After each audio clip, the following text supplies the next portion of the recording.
Wiki ewedde ekibiina kya National Unity Platform kyalangirira nga bwe kivudde mu lwokaano lwa kalulu ak'omubaka wa Bukimbiri okusobola okuwagira muna FDC James Owebbeeyi. Kino kyasinzidde ku nzikiriziganya yatuukibwako ebibiina bino byombi okukolaganira awamu okwanganga NRM mu kulonda okw'enjawulo. Wabula ng'ayogerako ne bannamawulire ekisolo, Ssaabawandiisi wa FDC Nathan Nandamafaabi ategeezezza nga bw'atanaba buwagizi buno okuggyako NUP okuva mu lwokaano. NUP wants our candidate would also let him. If you have seen them, I haven't seen them as yet. But they always do their candidate. In Soroti, they came on the last day of the campaign. Akunze bannakisolo okulonda enkyukakyuka kubanga NRM terina kyebayambye.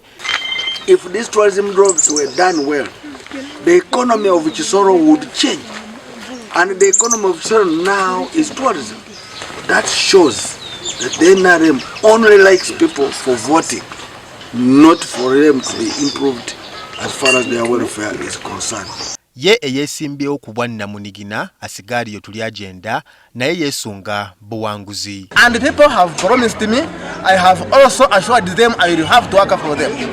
So tomorrow I'm going to Nyanamo, I'll go to Bukimbiri.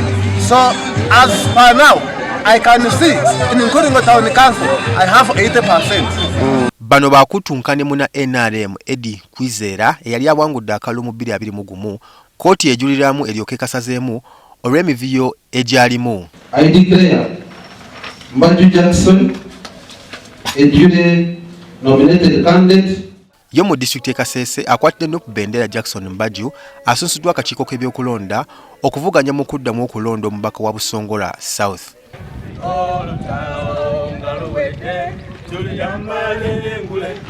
We are going to present our agenda, which is based on our party manifesto for NUP, which includes respect of the law, which includes agenda that relate to the development of our people, which includes enforcement and practice of our democracy in its fullness.